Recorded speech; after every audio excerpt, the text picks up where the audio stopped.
right, 6 o'clock. I'd like to call the meeting to order. The Swanton Selectboard on March 19th, 2024. First order of business is pledge allegiance. Everyone please join me. I pledge allegiance to the flag of the United States of America and to the republic for which it stands, one nation, under God, indivisible, with liberty and justice for all. Thank you. Agenda review. Kathy, anything? Nope, I'm gonna just go start to record. Oh, okay. All right, for anybody who's signed in, we have started the meeting, and we did have the Pledge of Allegiance. Now we're on agenda review. Kathy, you said you had nothing? I'm good, thank you. Christina? I have nothing, thank you. I'd like to add personnel to executive session, please. Okay. Earl? Nope. Cody? No, sir. I would like to, under Old Town Business, when we talk about the resolution relative to use of ARPA funds, I've got two possible uses of ARPA funds I'd like to discuss. So just mentioning that. Steve? Yeah, I just want to bring you up to date. A couple of meetings ago, you asked me to take a look at the trust documents for the library and the investment accounts, of which I have a report. I just give you a brief update. Okay, we'll add that under Old Town Business, Library Trust Update, item E. And if the board is okay with it, the vicious dog complaint, I'd like to remove that move that to right after law enforcement, if everybody's okay with that. Yes. That way the folks can head out after that. All right, so we'll do that.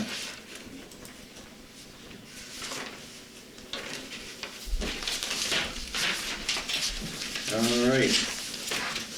Meeting minutes, special organizational select board meeting of March 6, 2024. Do I hear a motion? So move. Second. Motion's been made and second. Any discussion? Hearing none. All those in favor state aye. Aye. Aye. Opposed? So moved. Next item of business is public comments. That is for anything that is not on the agenda tonight. Is there anybody that has any public comment they'd like to make? Hearing none. We'll move on to law enforcement, Swanton Animal Control.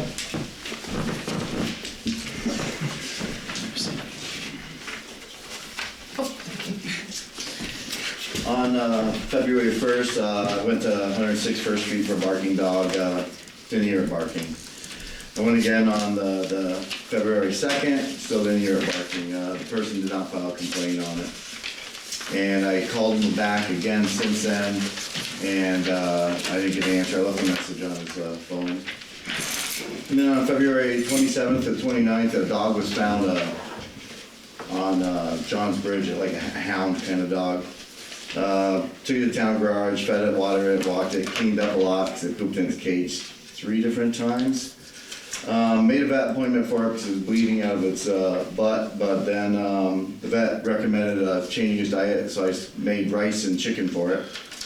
And then finally I took it home for a day, and I went to a foster. Duke's, the guys at the town garage and everything really helped with this dog because he was a handful. So, Okay. and that's it.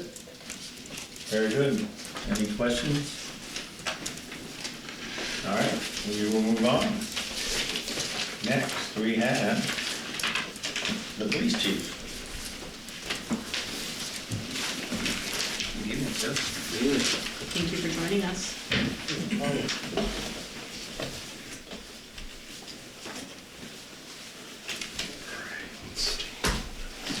Thank you.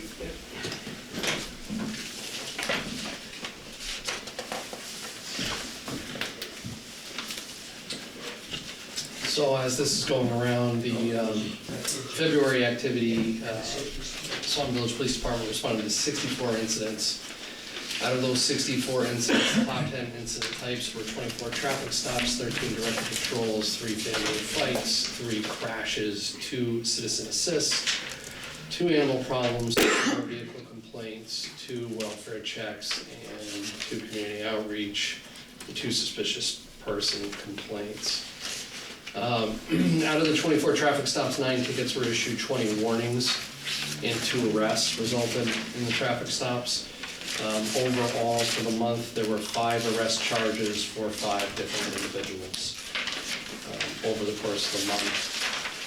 You'll notice the director patrols were down a little bit, so I had a meeting with my sergeants. One of the sergeants was excellent at punching those incidents, was out for an extended period of time in February, so I think that accounts for the reason why some of the number is down, but I impressed upon them the importance of creating those cards, and I've actually reached out to Crosswinds, the programmer for Valcor, to see if we can create something, programming within the CAT-RMS system to make sure that it prompts officers to do those directed patrols. So we'll see where that lands, but I haven't received a response yet from Crosswinds.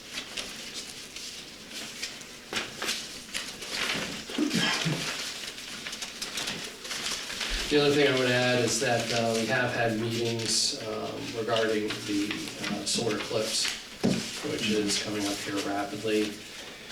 It's really spotty information. I mean, the numbers are predicted to be pretty high, anywhere from, I want to say I've heard 60 to in excess of 100,000 people in the broader area where the eclipse is going to occur. You're talking just Franklin County or Vermont?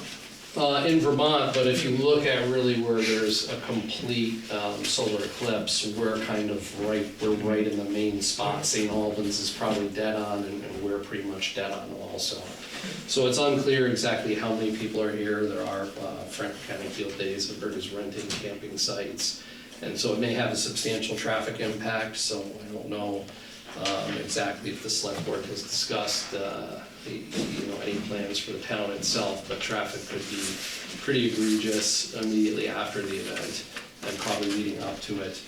There are no planned viewing locations within Swanton that I'm aware of, but we're going to ramp up our enforcement. I'll have multiple officers on, probably have some assigned to different traffic points, and then have an operations plan in place for them to follow, just in case we encounter any variety of different things, suspicious packages and that sort of thing.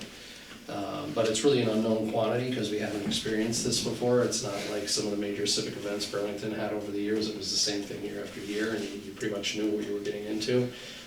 So it'll be interesting to see what happens. But I know MBU's canceled school for the day, and so we'll see. The village has actually closed their offices for the day also. Other than the police department. Some people talk about, I think it's gonna have the same effect the Grateful Dead did. I'm not sure if it'll be that bad or not, but that's something that did shut down traffic. That's a big thing. Yeah, and I think you'll have probably a little different demographic of participants. But just like you said, I mean, the sheer numbers could be a problem. I mean, we're predicting choke points at North and South River Street, right there where the stop sign is, and then Grand Avenue and First Street, and at the highway in 78 are probably going to be the major choke points for us. One of the other big issues is all the tractor trailer traffic that comes through, and if we have a lot of cars in the area, that could be very difficult to navigate. So at St. Albans, I know, has planned several different events.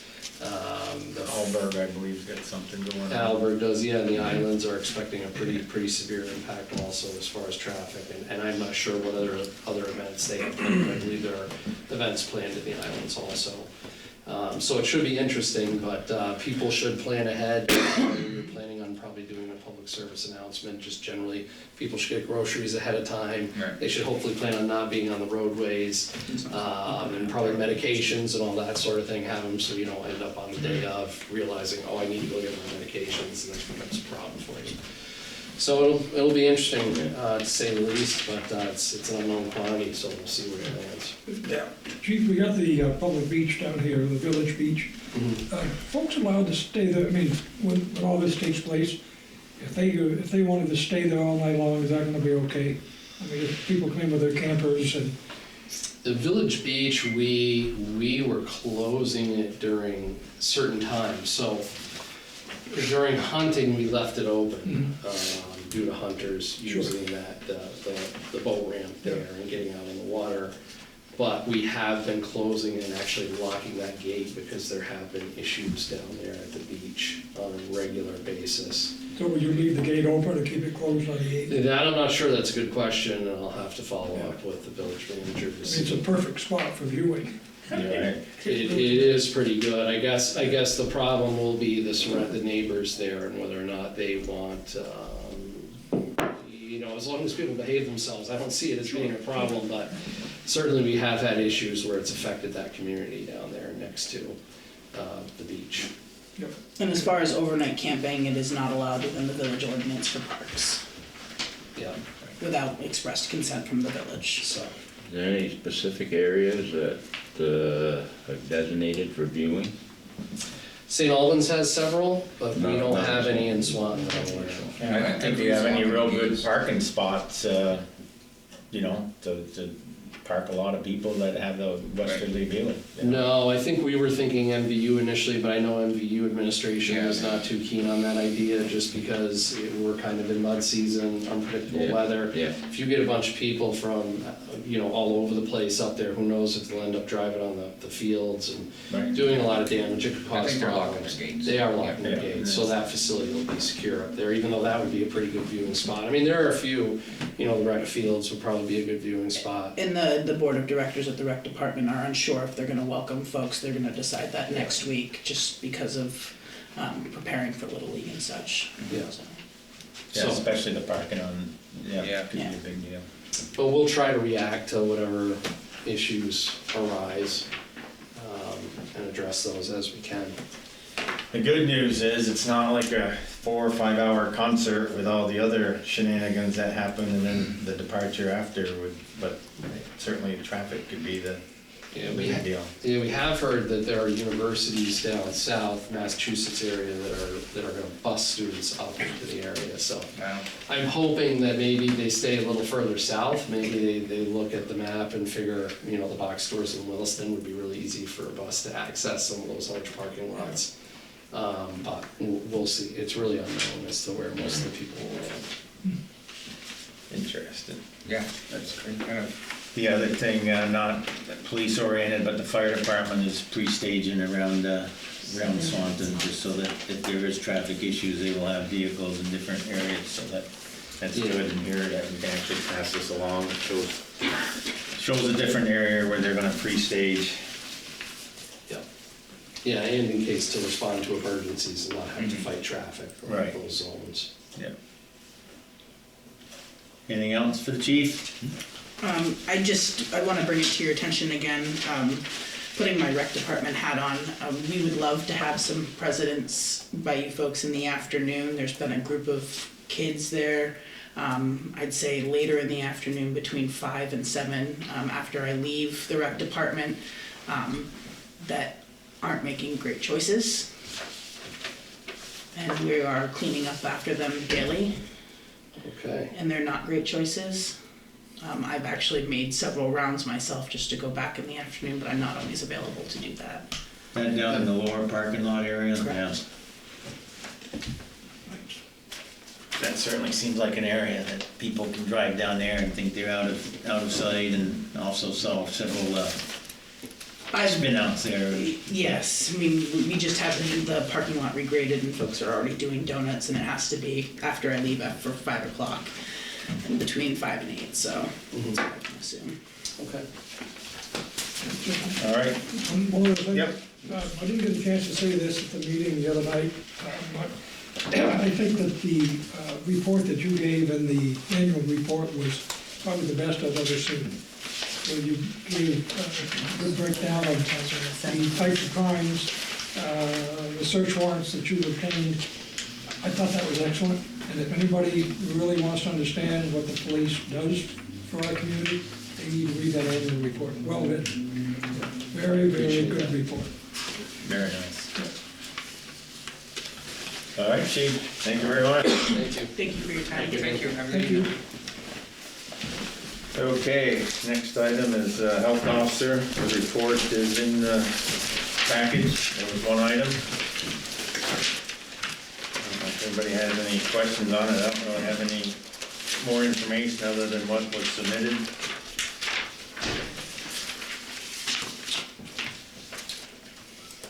Up here, she's following up. Right.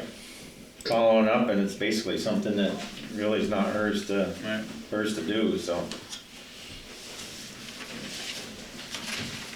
Everybody's good at that, we'll move on. Next item is the vicious dog complaint. The information was in the package. And Audrey, is Audrey here? No, No? I did not get the thing back from her certified letter that she signed. Okay. I guess I'll start by asking Mr. Benson to give us his take on the information he received, and then we will hear from you folks. On March 3rd, at 5:25, Central Dispatch called me and told me about a dog versus dog attack on Middle Road near Bigelow. I called Matthew Walker, and who lives at 21 Middle, and he told me that he was out walking his dog Chase right by the Bigelow Road on Middle Road, and when two dogs came running out from the area of one Bigelow. One of the dogs turned around, he yelled at him, and one of the dogs turned around and went back, but the other dog attacked his dog, grabbed it a hold of the neck. He had to kick it and holler at it to make it let go. He said it was a tannish gray large pit bull type dog.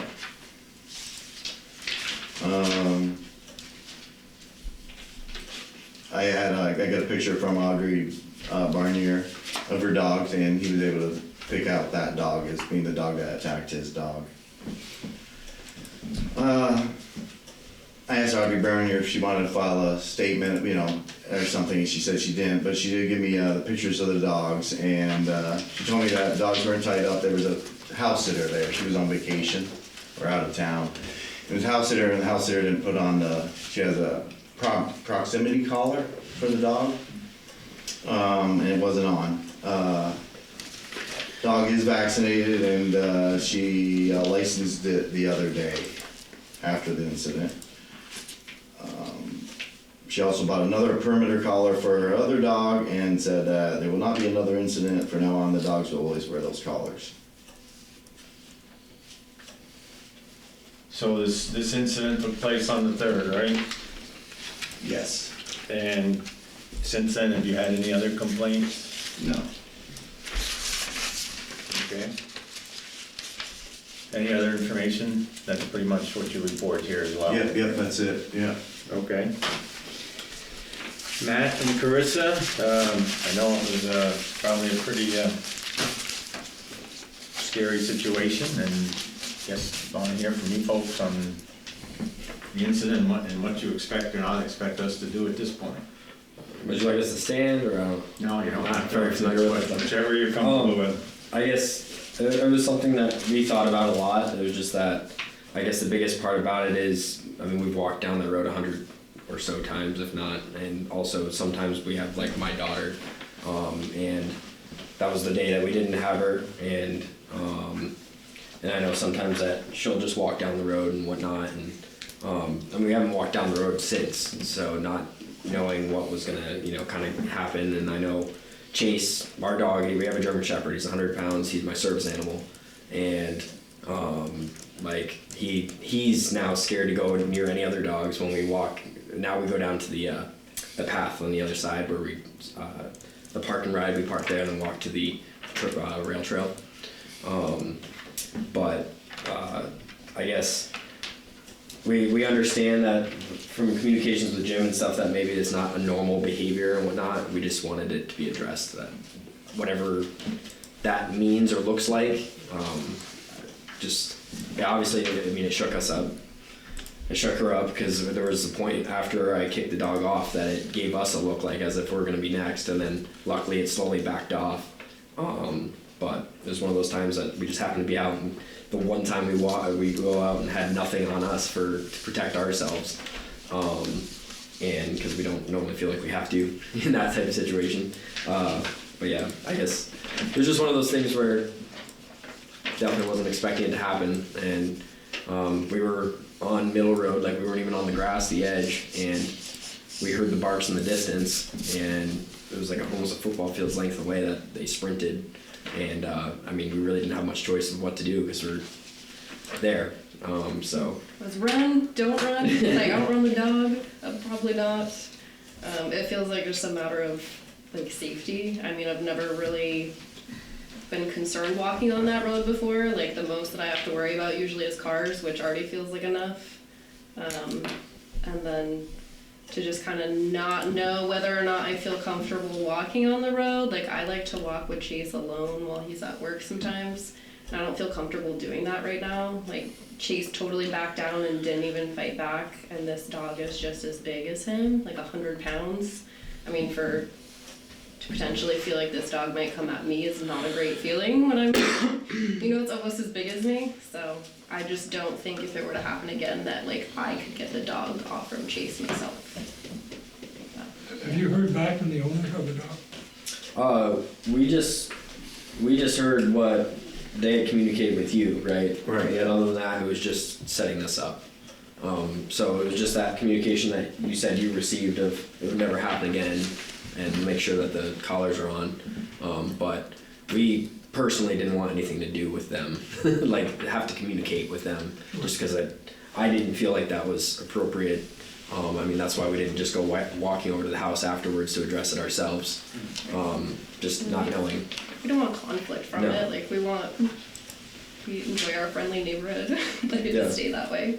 I just also want to feel safe. But Have you noticed the dogs loose at all? Now, I know you said you haven't walked out there at all lately, but have you noticed whether the dogs have been loose or not? No, because I mean, our house is nowhere near. Like, we walk a substantial distance down the road. it's probably like 3/4 mile from Yeah. our house. So like in all the times that we've walked, we've never even noticed the dogs before. Like, so whatever system they were using, unfortunately, I mean, from what it sounds like there was a babysitter there, and but Alan, we'll get to you in a minute. I'm gonna let this go back and forth for a while first. All right. but yeah, I guess it's more just we didn't want it to be something that just got looked over. And neither do we. And it's important that we make sure that this doesn't happen again. We are a little bit limited in terms of what we can do at this point. But I think one thing I'm gonna suggest is we make an inspection at that home and make sure the dogs are collared and that they're doing what they said they were gonna do, because if they're not, then we can request something else be done, like a fence put up or something. And I'm willing to, hear what other board members have to say as well, but that's at least a minimum I would like to see done is make sure that those dogs are collared and that system works. And just one last thing, just figured I'd mention it. We were fortunate enough that like blood wasn't drawn or anything like that. Like Chase didn't end up with any sort of holes in him. I think I kicked the other dog off quick enough. But he was for a solid week. He was sore and limping from it because of how he awkwardly fell onto one of his back legs. Which I mean, you kind of saw the limp when you came over, right? So, he's a big dog. So Scary dog, that's for sure. Is it German Shepherd, you said? yeah, and he's like literally the biggest baby that you ever meet, and And the other dog is a big dog, what did I say? Over 100 pounds. 114 pound, I mean, big headed pit bull. Which, it seemed to me like he could have done a lot of damage and he didn't. Which, thank God, Also, I think maybe sending them a letter as well wouldn't be a bad idea. Or we definitely need to follow up with a letter, I think an inspection, but a letter that if anything happens again, that here's the steps that we're able to take, up to including, putting the dog down. It's a very serious business and people need to be safe in their You neighborhoods. could walk down that road without being, chased by dogs. Yeah, I had the same thing happen to me one time walking a pretty good sized dog. His two came after me. Luckily, with enough yelling and everything, they backed off, but it could have turned out much different and had something very similar to what you just had happen, which is not acceptable. People have dogs. And that was the thing, we both yelled no loudly at the same time, and the smaller dog did back right off, but the other one, it's like, didn't even hear it. So that was like the other real just unsettling feeling. he was fixated. Luckily it was on Chase and not on us, but after we got him off, it definitely seemed like it was going to go the other way. So, but it didn't. So we're lucky for that. I would definitely send a certified letter and then make a point to go back to make sure that they are collared. And you said they're now licensed, right? Yep. Yeah, that's good. And they were already vaccinated. Yep, I see that. So the little dog was already licensed before? No, Oh, so she had a she license. licensed both of them. And have you guys, the Matthews, Walkers, I mean, you guys have been down that road before, and this is the first time after? At least 100 or so times. And we had no idea that there was dogs over there. Yeah. Like walking down, so I don't know if it's just mere timing or what. Well, I think the sitter, Yeah, yeah. they probably have a normal procedure for them when they're there. But yeah. Nicole, any other thoughts? No, I agree with a letter and a follow-up inspection for sure. I think that's a good place to start. Then I think, we need to just be strong in our tone in the letter of Yeah. what the expectations are. Yeah. Earl, anything? No, I think, you write the letter and say, obviously there's no history here, that's a good thing. Because if there was a history, it'd be, we'd have to make a different decision, but without a history here, as long as they're gonna, and she has a setup to keep them dogs in their yard, it just apparently that, like you say, it was a babysitter was there or whatever, a house sitter, and didn't do it.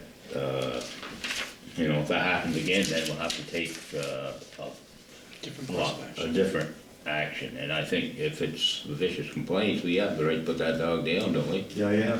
So that should be That's what explained, oh, yes. that should be explained in the letter. I mean, it doesn't look like there's a history here, so, that's the way I would prefer to go. I think it's a fair way. It's unfortunate they're not gonna be walking down that road anymore because that happened, but, We got there eventually. yeah.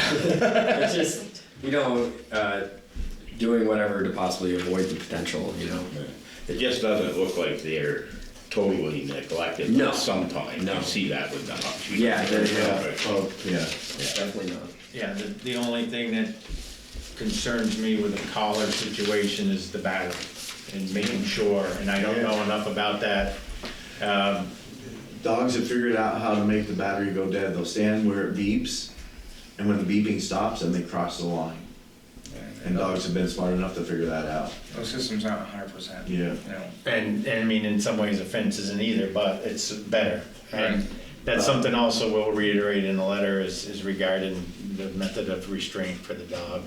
That we need to make sure the animal owner is aware of the battery situation and that the dog doesn't come get loose. Anything else you can think of, Cody? No, I think that would be a good place to start. Is that reasonable from your standpoint? We will send a copy of the letter to you. 100%.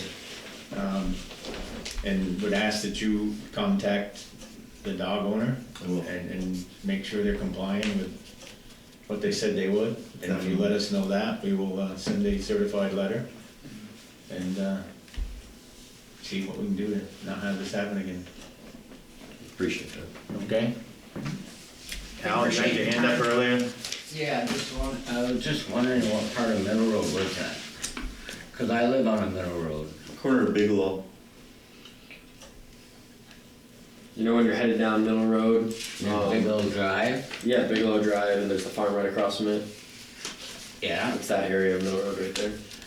That's not the first time, cause it happened to me too. From there. Two dogs? Yeah. And my wife. So, it's the house is next to the road with a bicycle against a tree. No, the one that sets back, that has It's actually has one an big old extra drive, garage and a yes. tractor parked out front, big tractor. Yeah, it's on, so if you're on It's Middle down Road, Bigelow. it's before the corner on Bigelow Drive there, on the left. There's a Yeah. detached garage.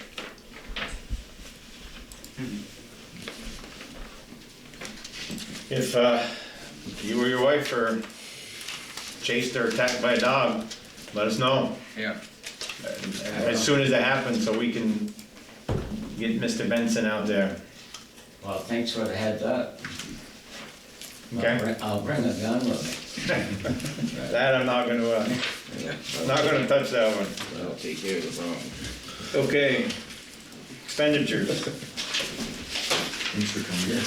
thank you, have a great evening.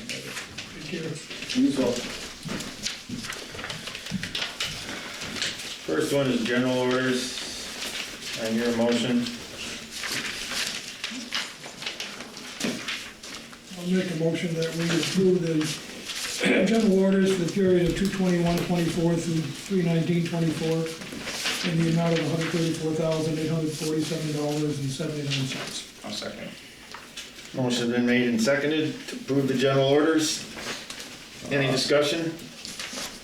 There's a couple of, looks like legal fees on the first page, Kathy, and it says McQuam Bay Grant. There's the grant for McQuam Bay came in and it had to be sent to our legal counsel for review. And specifically, what's that grant for? Is that for the thing that the, It's what they started on a year ago, The it's Friends reviewing the of, grant that they applied for, that was applied for with, Brian handled it all, it's that. It's The Friends of Lake Champlain. the weeds, the weed study. I It's the one believe it is. they zoomed in on, right? I think was. Yes. Yeah, that was a while ago. I mean, I was just sitting in the crowd when that happened, but. Was it when was it from the 68? I have to go back and read the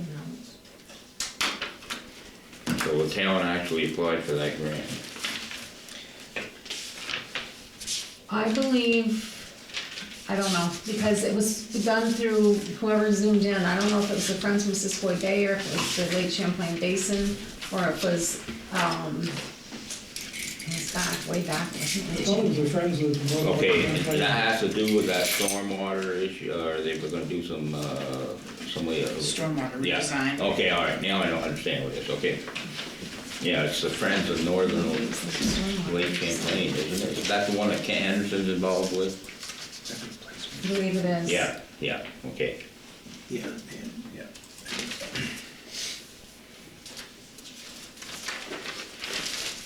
We can get more information on that, Earl, if you More from want. Brian, 'cause he handled. No, I think I know what it's for, yeah, it's just been a long time, you know. Yeah, it's been, it was like Yeah, over I a think it year was, ago. yeah, it seemed like it was all related to the filling in of the McQuam Bay and Yeah. so on.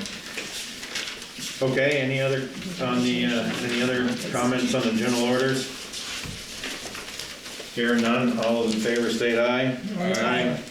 Opposed? So moved. Highway orders, I hear a motion. I'll make a motion to approve the highway orders from 2/21/2024 to 3/19/2024 in the amount of $40,349.03. I hear a second. I'll second. Discussion?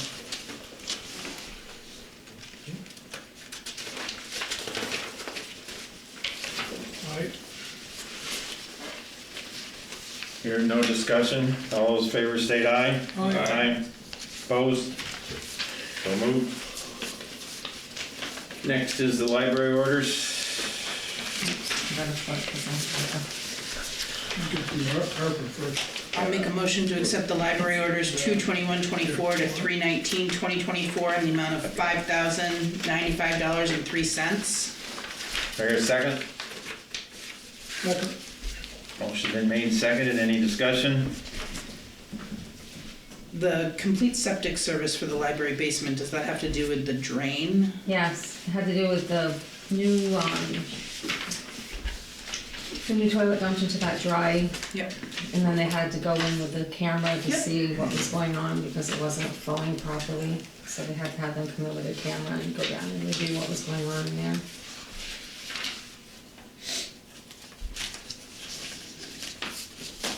Any other questions, comments? Hearing none, all those in favor state aye. Aye. Opposed? So moved. I guess the library goes on. Yeah, on it's top of nice. my order, so now we'll get to the ARPA. Do I hear a motion? Are you done with me now, guys? Yes. Yes. Thank you. Thank you very much. Thank you. Right, Jim? We'll make a motion to approve the ARPA orders from 2/21/2024 to 3/19/2024 in the amount of $9,948.51. I'll second that. Motion's been made and seconded. Any discussion? Just second now, then let the board speak first.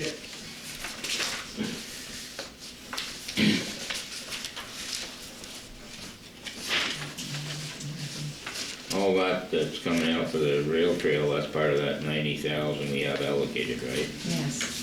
Yeah, it's, yeah, I think we're up to like 120 now allocated with that other 30,000, but yes.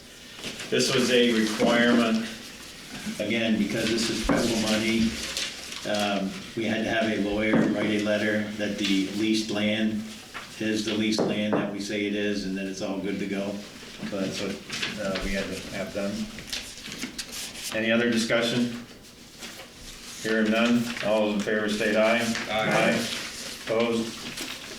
So moved. Now we have the highway and general payroll.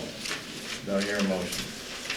I'll make a motion to approve the highway and general payroll orders from 2/21/2024 to 3/19/2024 in the amount of $34,684.22. Do I hear a second? I'll second that. Motion's been made and seconded. Any discussion? Hearing none. All those in favor state aye. Aye. Opposed? So moved. Now, library payroll.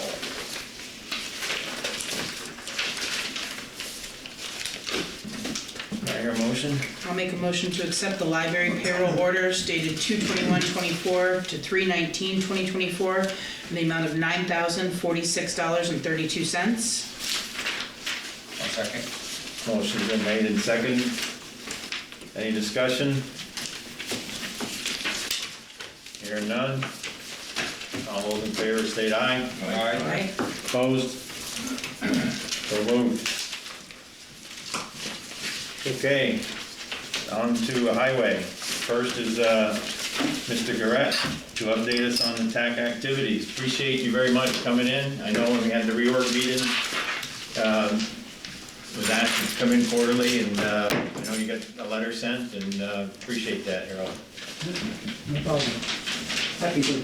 Can you make a copy of this? You want both sides? Yeah, both sides, please.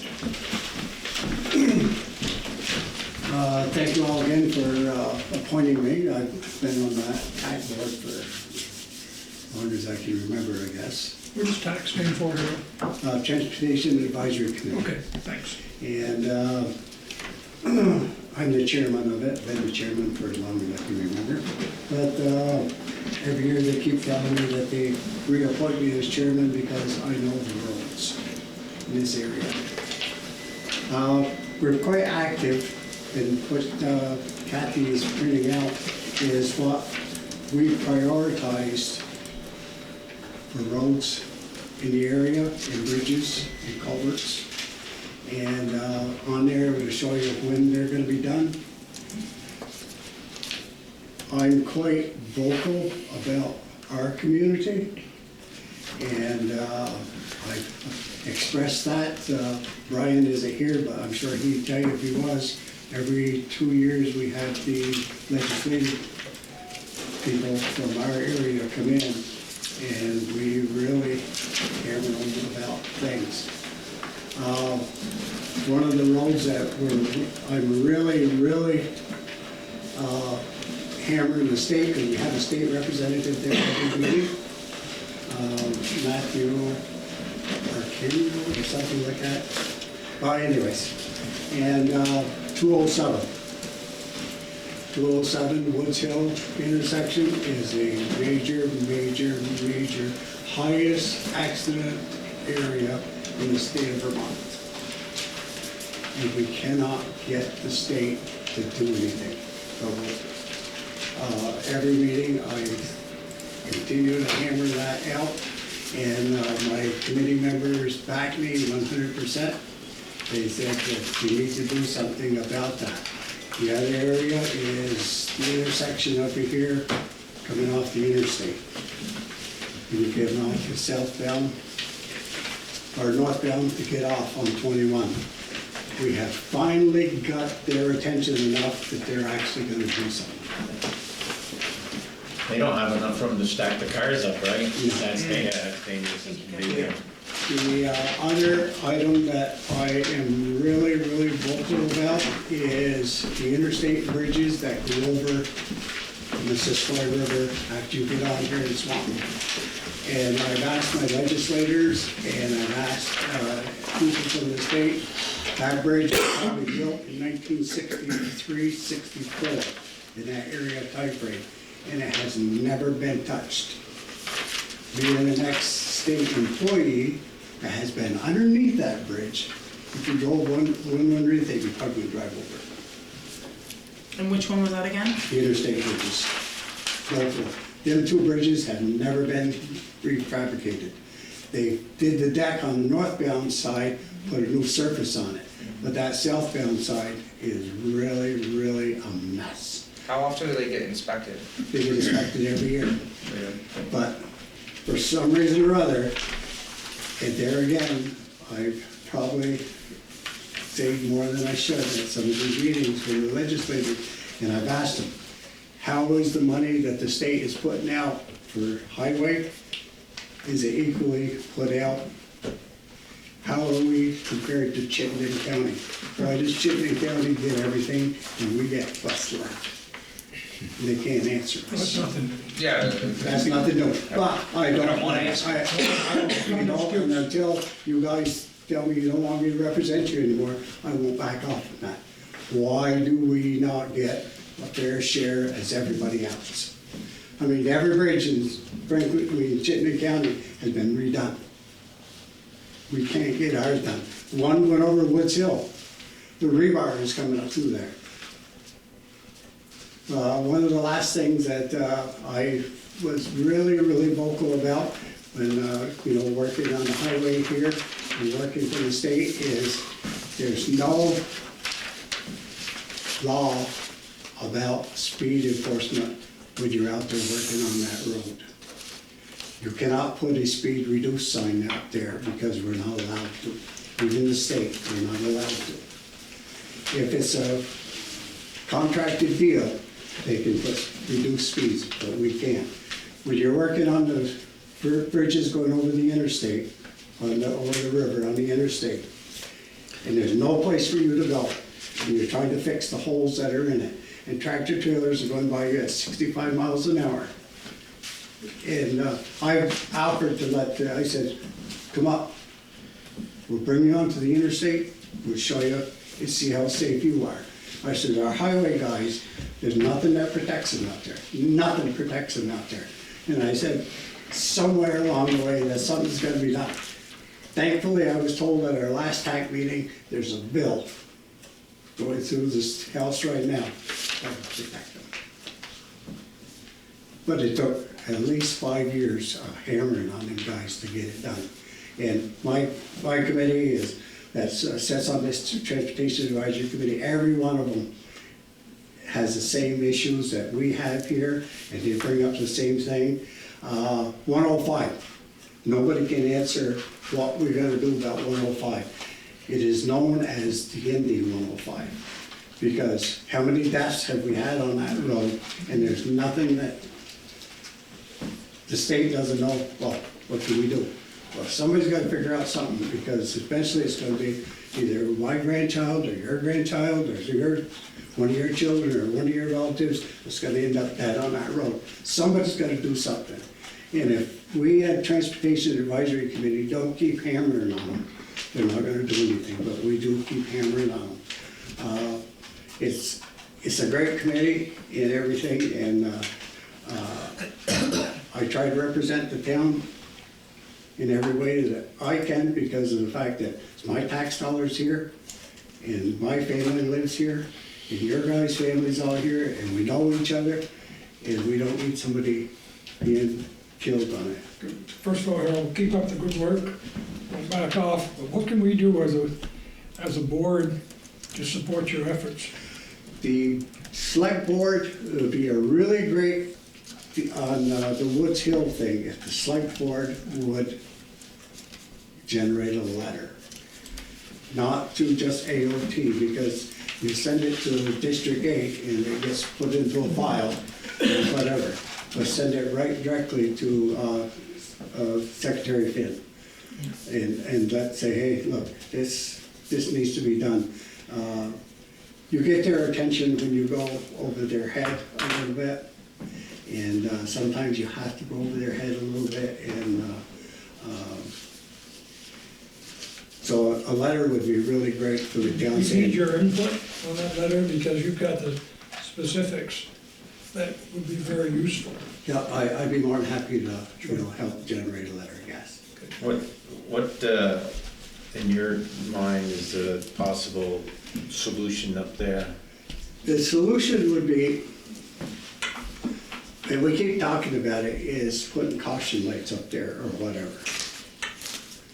If anybody here is probably not on the fire department, but if you ask any of a fireman, they're up there at least every week, 10 days, with a wreck on that corner.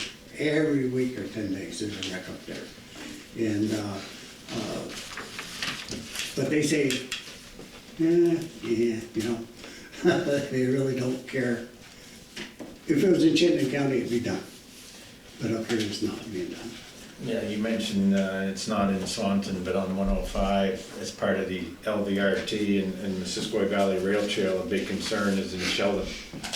That is one of the highest spots for traffic accidents. Absolutely. And here we've got these trails, and what can they do to calm that traffic, because it's just...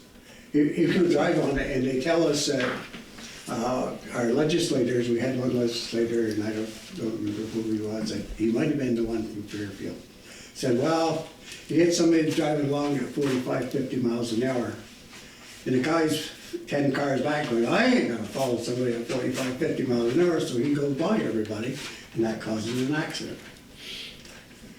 And, but what do they do to fix that, or whatever? They don't have an answer, and they don't seem to care. My opinion is they don't care.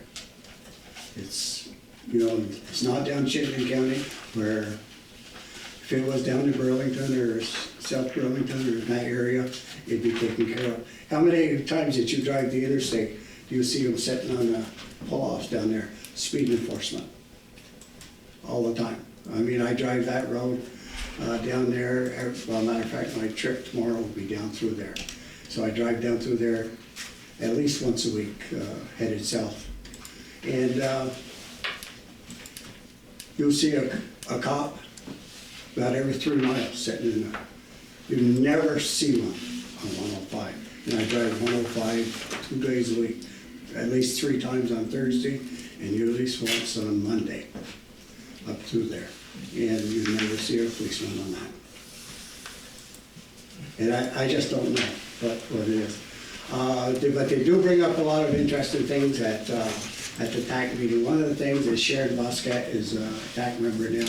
And Earl, congratulations, you're my better next person or whatever. So, it'd be great to have you join, because we got so many towns that don't even participate. We got the same 6 people that participate. I heard your call the other day when you were at the commissioners meeting, so that's why I'm very grateful you're here reporting to us this evening. Yeah. And I'm hoping to gain more support from Swanton. Yeah, and I do, and I tell them that if I can't make it in person, I try to at least call in. One time a year, and Kathy, remember that usually in February I have to do the right? The daughter. Yes, Daughter, granddaughter. Yes. Dance for the little ones, so Yeah. I have to take them, I'm still doing that. Yeah, But I saw some pictures on so, Facebook. and it always happens to be the meeting at the tackler. But Sharon Boscat brought up, and I don't know if the town here is getting into it, but you might want to be aware of it and have your road crew aware of it. People are farmers, and I'm a part-time farmer, Earl, you were a farmer, blah, blah, blah, and everything, are putting the manure lines through the culverts, and they're plugging them. So the water ain't going anymore. And she said that's becoming a big issue in Highgate. So you might want to keep your crew eyes open. If them lines are through the culvert, they should be taken out.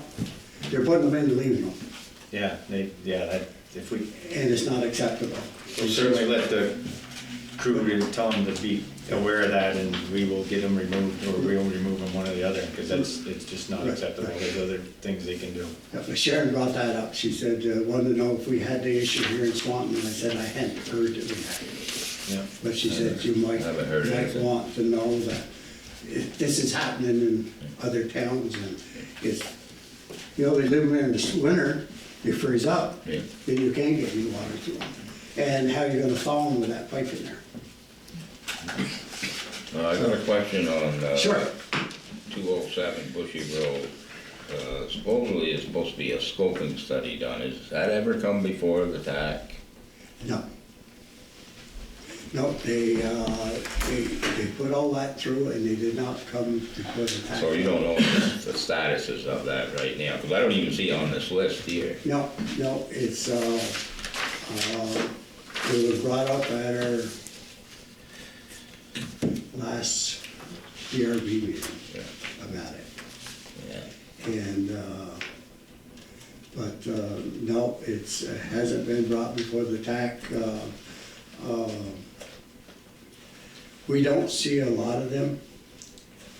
Now, the list that you see there is what we, as a TAC, are putting before the full commission to vote on. And we rank them. Used to be when I first got on, 10, 12 years ago, whatever, 15 years ago, whatever, the state didn't really pay attention to us. We had like a 5 or 10% input on it. Well, they've changed that now. We have up to like a 30% input, and they take our recommendations a little more serious. Doesn't mean that we're getting them done, but we hammered the bridge down here, going across the Raiders, and we've got that. I think that's scheduled, what, next year? I believe it's this year. Or is this year? This year, they're just doing the expansion joints. They're actually gonna shut the bridge down for a few Yeah. days. Right. That's gonna be an So- interesting few days. We finally got that one at least done in town. And we've actually got them to, after 5 years of complaining about 207, which if you ever drive 207, you wanna have your seatbelt on because it's like this. And they're actually gonna pave that.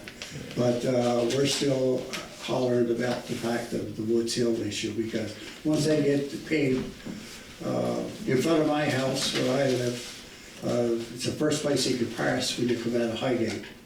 And matter of fact, about 3 weeks ago or whatever, somebody went off on in my field, went between the telephone pole and the guide wire, jumped my road that goes down into my field, landed on the other side, took the car out and parked in the guy's parking lot on the other side of the road. And because they just don't care. We have a state trooper that lives in Glenridge. They don't care. So the more that we can get support from the town on some of the stuff that you see, and if you would like, when I see something that's coming through that we're really hammering on a little more, I can send it to you guys, and maybe you can get a letter to help us out a little bit. You know, Absolutely. I think it's important that we at least let the people in Montpelier know that we may be way up there in Swanton, but we're not gonna be quiet. They're gonna hear us. Yep. On this list, are these just state-funded projects? Yes. Okay, not necessarily grants, like No. the Berry Road culvert No, would not go on this list. They're all, I say that they are. Some of the ones like the bridges and the culverts, they'll be funded somewhat with grant money, yes. Because that's one I think on here, because it impacts 2 towns, you know. We don't even have a house on that little section of road, but that's an expensive What, I complained, and, the one in Sheldon on the Bouchard Road. That is just, you know what I'm talking about, Just a walking trail. what's the name of the little farm on the bottom there? I don't know the Right, why, but I know. like, you know what I'm talking about. Mac and Annie's. Mac and Annie's, Campbell Mac yes. and Annie. And I'm going, why are we spending money for 5 cars a day on that road? Because they gotta way out the other way. The state's answer was, we had the money, and if we don't spend it on that, then what are we gonna do with the money? Well, put it onto somewhere else that really needs it. Wow, nobody else is ready, because you gotta be shovel ready. Yep, So, okay. and that's about the extent of TAC, and we're hoping that we get a little more participation from some of the other towns. We have the same towns, we have South Heroes always represented, Grand Isle represented, of course here from Swan, Highgate, Reg is in the village, and St. Albans Town usually, and we have Georgia and Franklin. That's about it. I got one more question here. Sure. Does any rail trail stuff come before the TAC?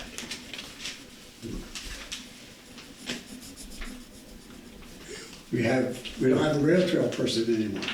If you look on my list here, this is, you guys can actually have this. It will show you who represents who, but some of the ones that are on there don't show up, Yeah, yeah.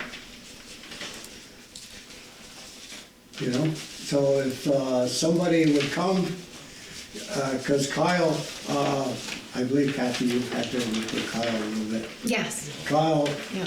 if you ask for something, you get Yeah. it.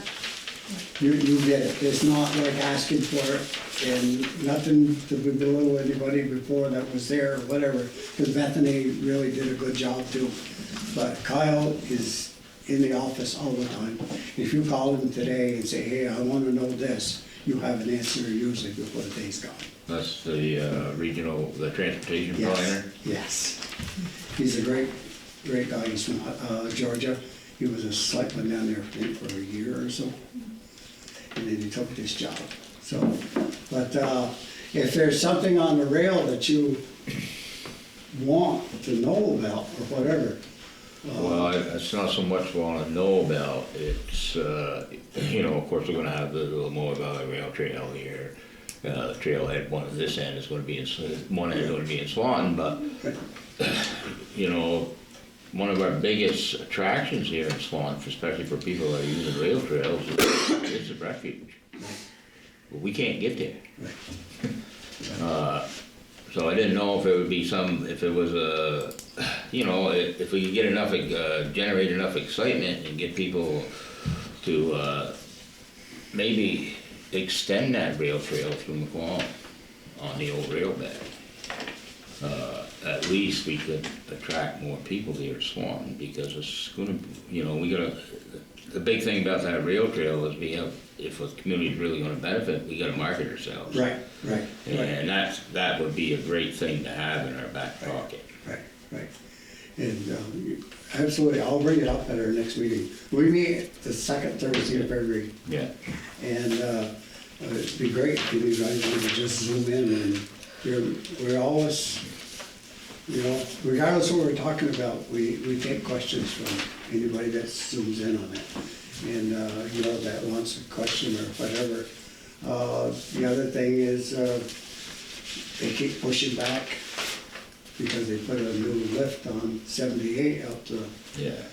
they keep pushing that back, Yeah. and I'm going, good. Well, we don't have a very great proposal for that anyways. I mean, that road Yeah. needs more than what they're proposing, Yeah. for sure, but I don't know if we're ever gonna get it. That's why we might have to look at some other alternatives. Right. And I keep telling them that, well, we waited 35 years for the bridge. We're only about 25 years into the road down here, so we still got 10 years before we get it. But other than that, ladies and gentlemen, I'd be more than happy if you want me to come in more than once every 3 months to update. And if I do have something coming across that I think you guys should know, definitely bring it in, and hopefully I represent the town the way that you hope that I would when you appoint me. And, if they call you and tell you that I'm a little vocal, I'll say thank you. Keep it up, keep Yeah. it up, Errol. Yeah, thank you. because my philosophy is the squeaky wheel is gonna get some grease. Yeah. And if you don't, if you sit there and just let them push it aside, but a letter would be great for 207 on that intersection, because Yeah, and probably that letter would include, you know, what you're talking about at Woods Hill plus the 207 Bushy Road intersection. Yes. Just to make sure, because there's a lot that, you know, the state's the one that really drove this. yes, I mean, they want that garage up here, and, you know, they say it ain't a big deal, but it is a big deal. Of course it is. And that's a bad intersection too, of course it you is. know. And, but my feelings is that the people that handle these complaints, they never get Joe Finn's office. Yeah. So he doesn't know. But just for, when I was working for AOT, I hurt my back and I've been cleared to go back to work. And they kept telling me, well, you can't go back to work because they was waiting for paperwork. You can't go back to work because you're waiting for paperwork. You're on workman's comp, so you can't go back to work. So after about 2 weeks of listening to them tell me that I couldn't go back to work when I was cleared by my doctor, that I was 100% ready to go back to work, one night I emailed Joe Finn, Secretary of Transportation. And I told him who I was, gave him my number, employee number, what district I worked out of. And he emailed me right back. He says, I'll look into this. The next morning at 5:30, he called me until we come to work. So, sometimes you have to go over the outdoor upsets. That's kinda odd, because usually you can't get people to work, so why would they be fighting you? It's right, you can't get people that want to go to work, but just this pandemic is horrible. It's, you guys know that. All right, thank you, Earl. If you could, if you have that traffic data, Yep. if you could send that to us, because I'd like to have that as part of the letter that we write, that would be great. And I think we'll talk to our fire department too. Yeah. And Oh my get some of God. their history. Right. That's a great idea, so we, Fire department will tell you how many times they go up there. yep. Thank you very much for your Thank time you. tonight. Yeah. Have a good evening. Okay, thank you guys. Have a good night. You want that back here? No, if you want a copy, No, I just didn't know if you wanted Oh, your own. no, I get one every month. Okay. Have a good evening, everyone. All right. Thank you. Take care. So regarding our local highway department, I don't have a nice written out one for you tonight, but I will give you monthly a listing of our vehicles and what condition they're in, and then a little bit about what work was done in the previous month and what work is planned for the next, anything regarding our employees that's important, and any other info. Regarding the vehicles, the 2009 Volvo dump truck had a fan clutch break.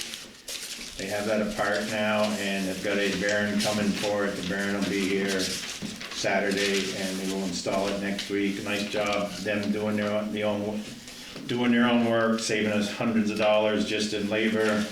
And then just replacing the bearing and not the assembly is another couple $100 in saving. I know we have to look at their hourly rate as well, but that's the only vehicle that I call code 3. Code 3 means it is not operational. When I have this for you, code 1 will mean it's fully operational with no needed repairs, and code 2 is it's operational, but there's other things that need to be done.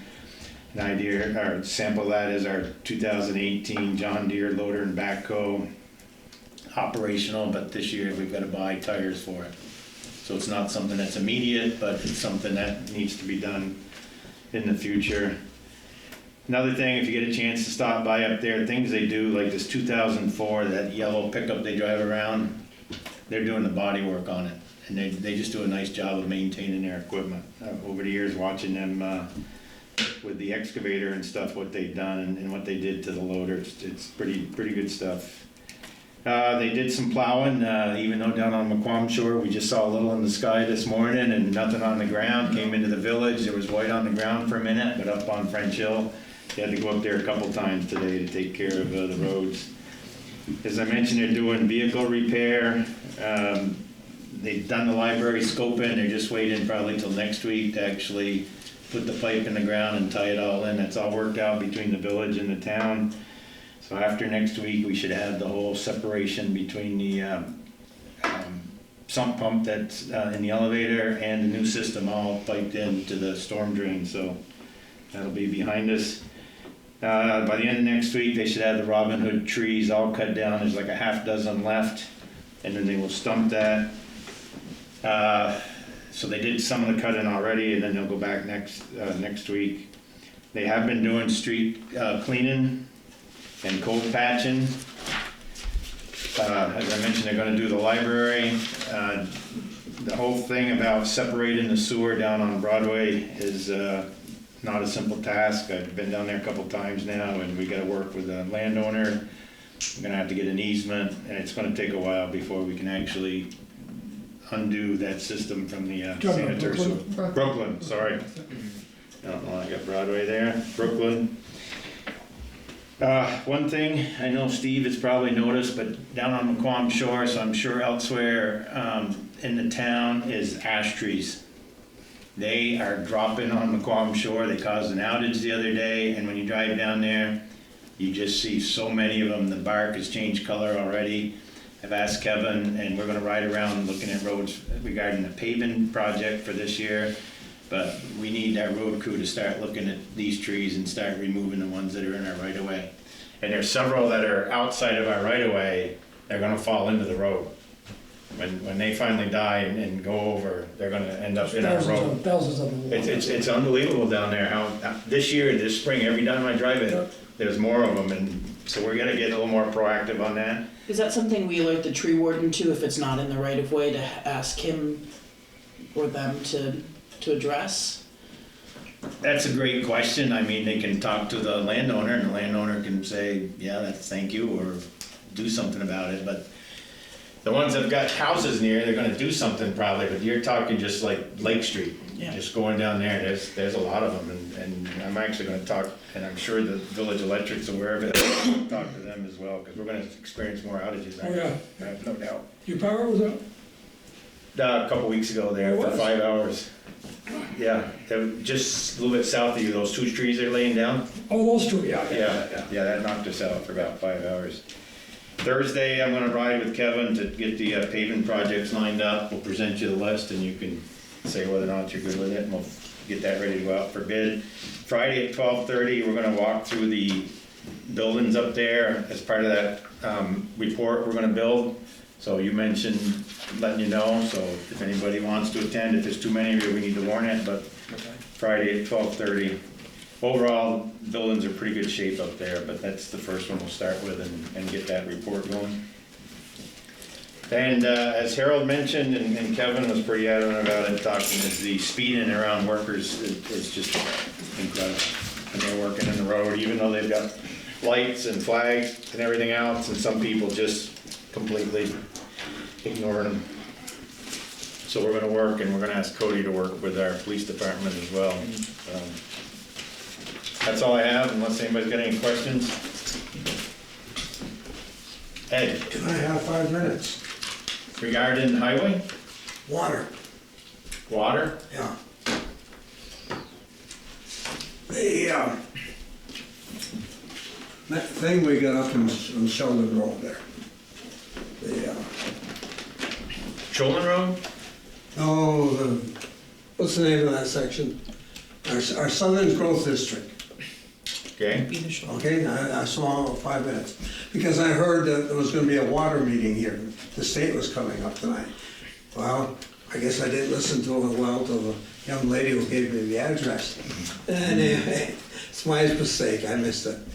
Anyway, I was thinking today, about 15 years ago, and I think you were one of them, Joel, that Jimmy Hubbard was the other one. You were sitting after the meeting, and I'd only been on this thing for 2 or 3 months.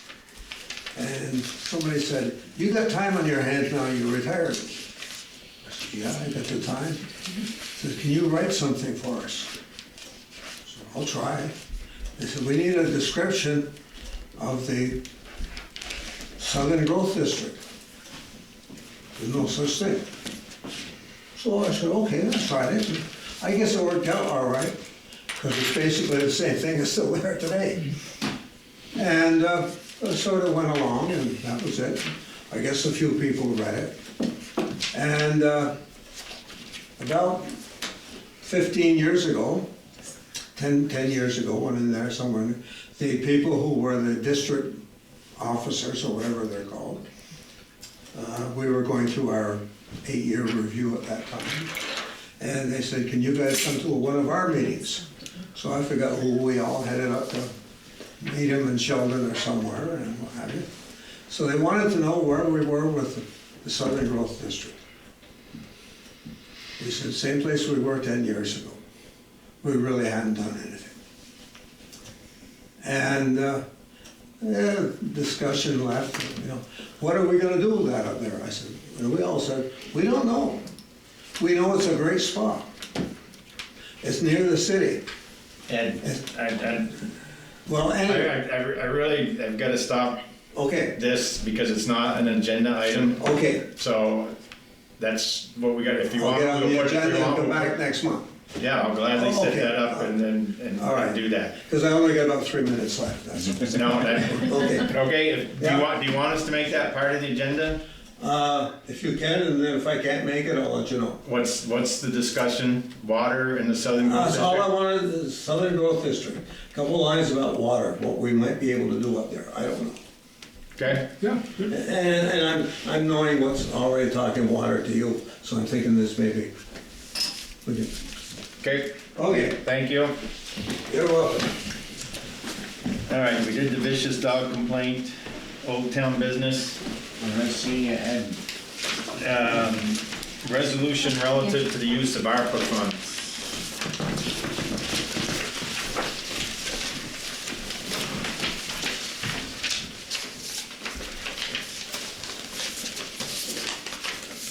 And folks, as the chairman, I just want to say I don't like doing that, but it's an item that should be warned, so in fairness, if other people want to discuss it, and if board members want to do any research related to it, they have that opportunity, so that's why I stopped that. good move. Okay, so before us on page 16 and 17 of our packet is the resolution for the ARPA funds. It was discussed before at the last meeting, and it gets into the whole issue of this, by doing it this method, it will tie this money up as opposed to contracts or other ways to tie the money up before the end of 2024. You looking for a motion on it? I think so. I wanted to ask Kathy if she had anything different that she might have heard from anybody regarding this. No, but apparently everybody, all the towns, that's what they're doing. That's the way they're handling it. They're handling it. We're not the only ones who are Oh, in this no, situation. it's pretty much, they want every town, anyone who has this to take care of this, because if you don't commit it with contract, the way they had it set before, you had to have a perfect plan, contracts, and the money pretty much spent in writing for a certain amount, a certain time frame to be done. And a lot of places don't even have that. They're in the preliminary stages of a lot of things they wanna do. So the federal government says, we don't wanna have to deal with this at the end of 2024.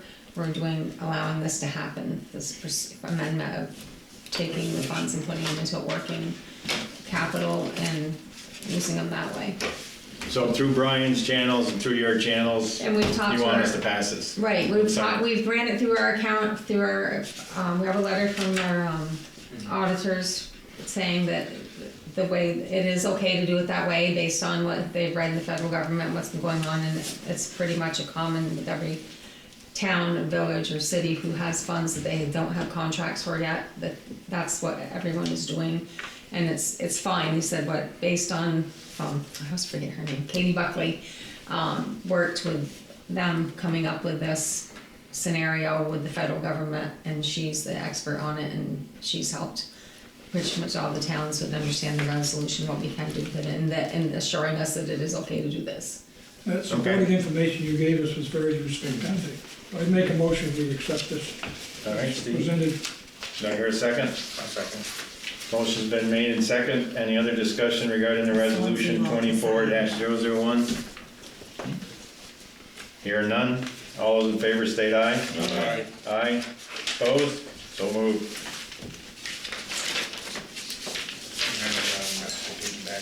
Yeah, I've got a couple things.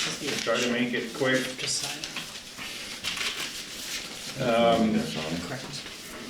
One is something we talked about previously. And we don't have to make any decision tonight, but I at least want to get the thought process going, and because we didn't have a color copier here, it's black and white.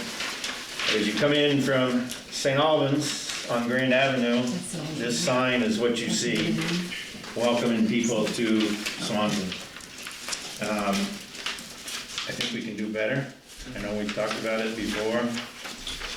So what I did is, if you look at the second page, here's a Champlain, New York's welcome sign, and then down in the bottom of it, I put a couple other things like the town patch, the village patch, Missisquoi Abnaki patch, the MVU school.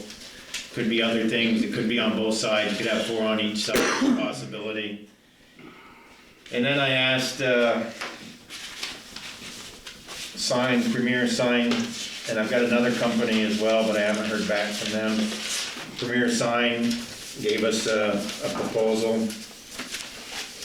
They don't have a picture yet. They gave us 2 possibilities, and then they don't have the images for down below, but there's some possibilities of what we could do.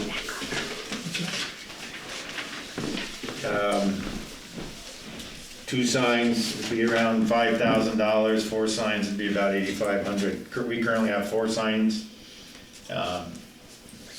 So I throw that out there as a possibility. We can wait until we get another bid. Can we talk about sponsors? First of all, I think anything we can do to make the entrance attractive is certainly worthwhile. And coming in from Highgate Springs, I'd like to go up there and paint that one myself. I mean, it just, but could we see if anyone wants to have their name under there, sponsored by so-and-so? So like a company or even private individuals that might want to show their support for the village and so things sponsored by. And these things probably could bring us $500 to $1,000 from a sponsor that wants to have the plaque. In fact, I think Neil's got one. He's got and then, one that's falling apart up here on Spring Street. Yeah, and then there's another one sponsored on 78 by McDonald's. Okay, yep. And the one's village, one's town, and then Neil and one other. So maybe we could look into seeing if we could raise some money to help pay for these by getting some sponsors. And I mean, that's discussion, and we don't have to solidify this tonight. Earl, did you get a copy? Yeah. Okay. That's a possibility. I think we'd have to come up with some guidelines. Is a sponsor good for 2 years, 1 year, 3 years, 5 years, that sort of thing? Yeah, so I guess. Whose signs are those now? That's a great question. Over a year ago, I sent pictures to the town administrator and the village manager, and then they made it to the chamber.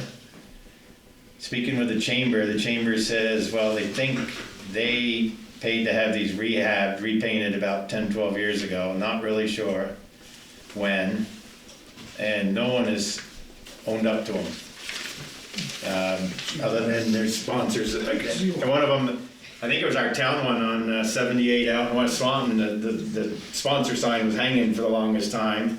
That's finally got put back up in the right direction, but to me, and I went after AOT and they changed the signs up by the interstate because they were all faded and you couldn't read them, and it's like, people see that. And that's a lot more work to do with them because the industrial park sign hasn't been changed yet. I don't think the Chamber of Commerce sign has been changed yet. They're all those ones that are up there are bad. They did fix one. Of course, the problem on 78 is the trucks are so close to the edge of the road that they hit them sometimes, and that's what breaks them. But yeah, I took pictures and sent it, and they changed more than one up there by the interstate. They actually. Yeah, but you're talking about up here.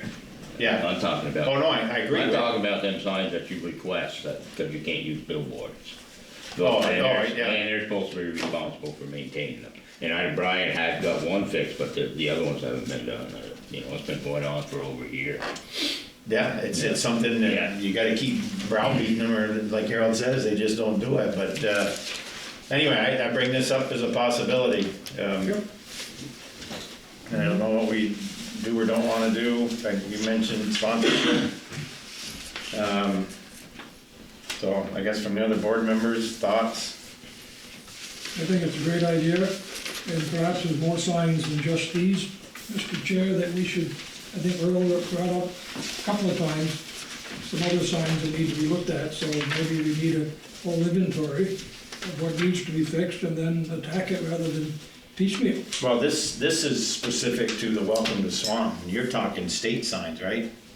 Yes, I'm Oh, talking, okay. the state has control. Yeah, no, I'm looking at something that's under our control, and I actually, the signs down by, as you just cross the bridge, they look like state signs, but because they're inside the village, they're actually village responsibility to change, and that surprised me. Because they take care of the highway, that they said the village, and so the village, I talked to them, and they went out and promptly fixed the signs in where that little green area is just across the bridge.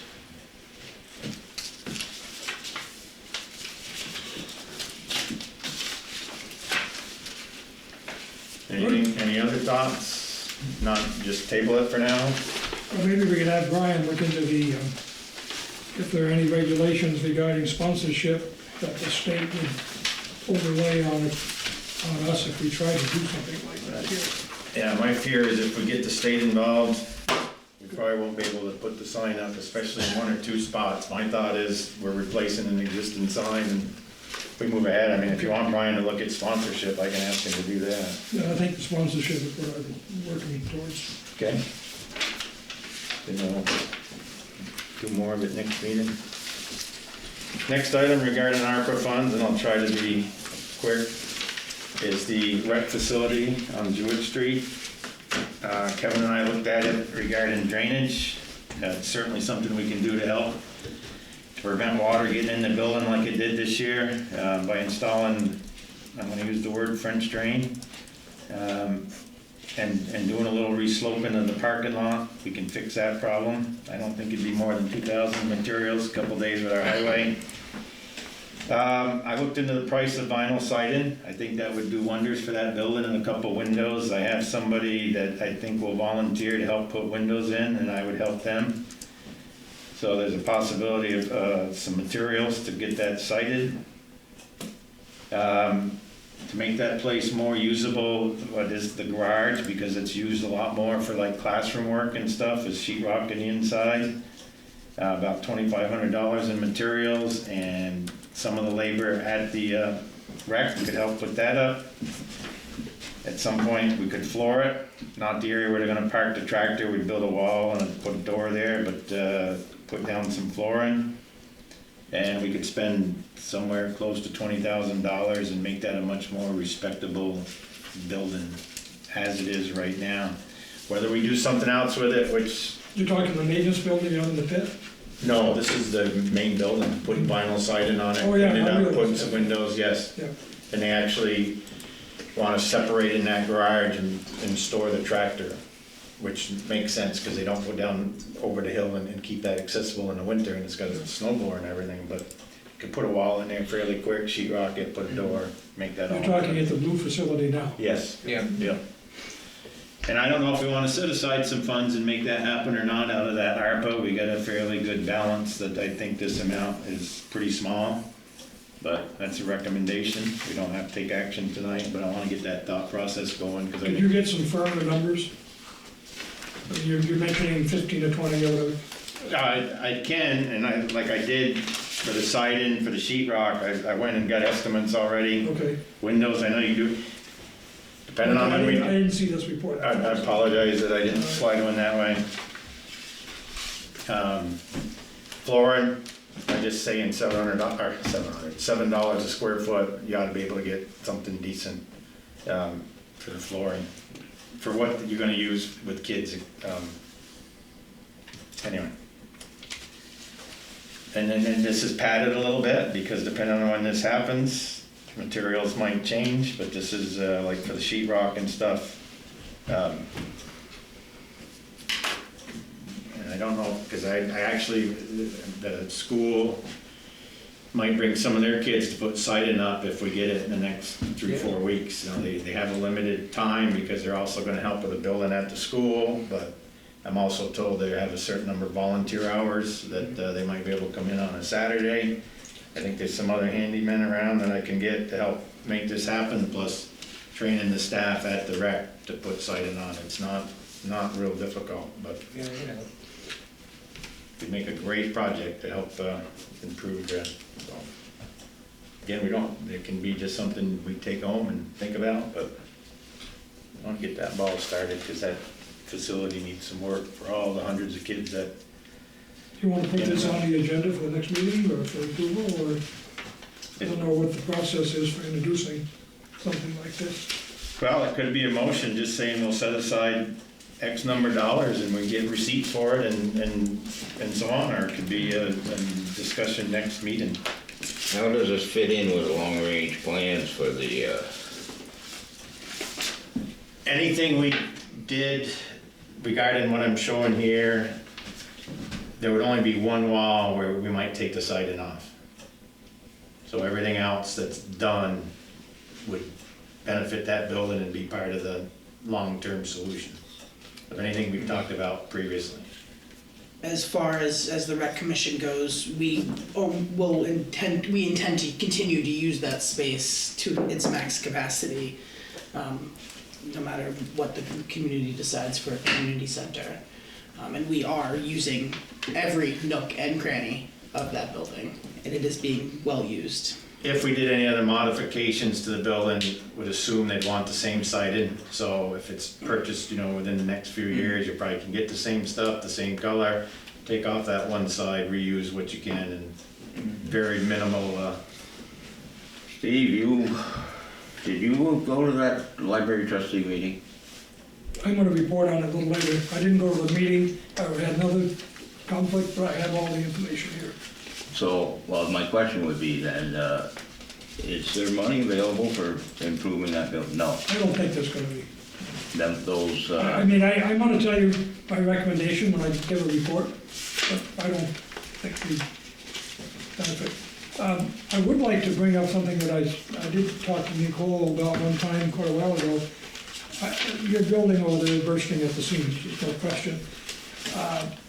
And I think there's some seasonal changes that take place, and this equipment's needed right now. And I asked you before, had you ever given thought to getting these, I call them these trailers, I don't know what the hell you call them, maybe a 40-foot unit or whatever. Containers, okay, thanks, Alan. That you could put somewhere maybe down in, I hate to keep calling it the pit, but, so you could move some stuff out of your building that's not needed this season, which might give you some room, and then you change it during the year as so that you could free up a lot of space, apply a seasonality to the storage. And these units, what you call them again, Alan? Containers, they're relatively inexpensive, or you could lease one and move some stuff out of there. So we do have two outbuildings in that lower parking lot where we do transition seasonally equipment that needs to be in that we're not using outside of season. But what's happening is that garage space is now become a mixed-use community space where we're hosting programming in, and what we are keeping in there, like our tractor, is necessary for us to keep in that top space, and it is quite a large tractor, but every other piece of equipment, maintenance-wise, is being stored in one of the larger buildings where sports equipment and rental equipment is being stored in the other outbuilding. I didn't know those buildings before, I go down there, I often look at it. So I'd love to give you a tour. Could you utilize another container and move some of this, because some of your stuff, you wouldn't want to just put in those buildings down there, you'd want it secure and... Well, they are secured down there. Okay. They're locked and okay. They're Just not throwing that climate out, controlled. just to free up some space temporarily. it would only be a temporary fix, but we still are busting at the seams Oh, I as far realize as that. programming goes. Yeah.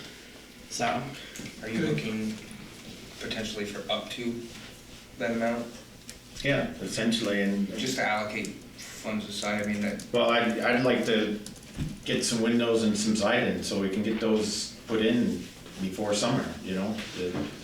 They use that space if the weather's bad, and it looks like a dungeon in there.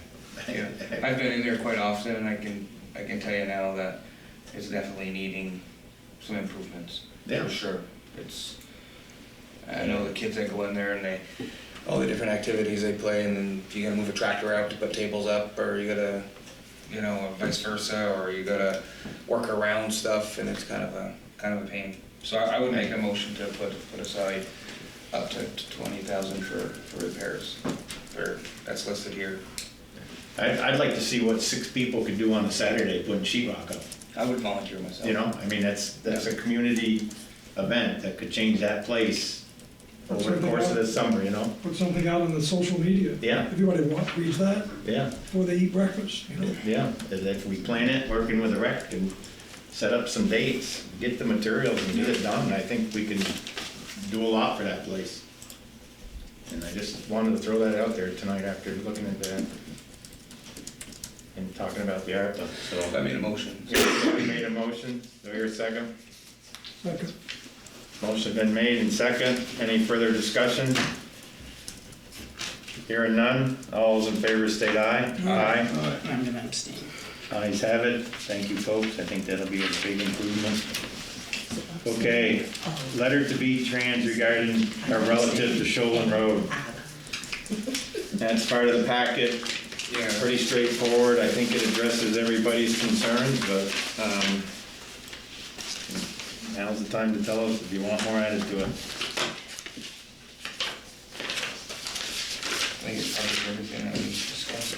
No, I'll move that we send the letter as written. I'll second. Motion is made second to send the letter as written. Any further discussion? Hearing none. All those in favor state aye. Aye. Opposed? So moved. Next item is local option tax discussion with the village. Brian sent his note. Before we actually meet with the village, I think there's more things that have to be answered. Talking with Brian, and he's trying to chase some of that down. Like a meeting with the tax, representative tax department. I think that all should be done before we have a joint meeting with the village, with the whole issue of how do we split it, the money, et cetera. The other thing too is there anything in the statutes that, tell the town what they can do, how they can actually use that money? Is there different options, or we just do what we want with it? We choose, I believe, and we make. Something has to be true. Committed. Well, it would have to be anyway, before you went to the voters, so that's another big issue too. The village can choose to use it different than the town, but. But seeing that we have 72% of the grand list, maybe we get 72% of the money. That's. I don't know how it works. I don't know how it works, you know. Yeah, I'm serious, I mean, Yeah, Brian said he heard maybe it's based on population, which is still in the favor of the town, but those are some of the things that we need some real solid Yeah. info from the state. Either you can do it this way or not before we get in front of the camera Right. at the village and have a discussion that we don't have the answers on. I know it's gonna be 50, they're gonna want a 50-50, but Yeah, let's well, not jump at that too fast, you know. Yeah. you want that too, some things. So this I really see as information at this point. Well, I would just like to make sure that when we come to our next meeting, we've got something from the statutes that say how this works between town and villages. And, you know, we can start having a real discussion, but we need to get that information. I fully agree, we need to know Yeah, I what mean, our yeah. boundaries are. It's a big deal, and Yep. one thing I told Brian is we need to talk with our businesses too before we go too far, you know, you through the chamber and some other. Yeah. Well, I mean, I've had this conversation with several businesses, and they're not necessarily opposed to it because everybody else around has, especially St. Albans. but, you know, the feeling was, you know, we don't have as many businesses we'd like to see in here now, and, you know, but I don't know if that's gonna hold up from somebody coming here, you know, I don't think it's gonna make that much of a difference, because we're not gonna be the odd man out. I think how we use it is gonna be more important Yes. than how we use it. But it is another tax.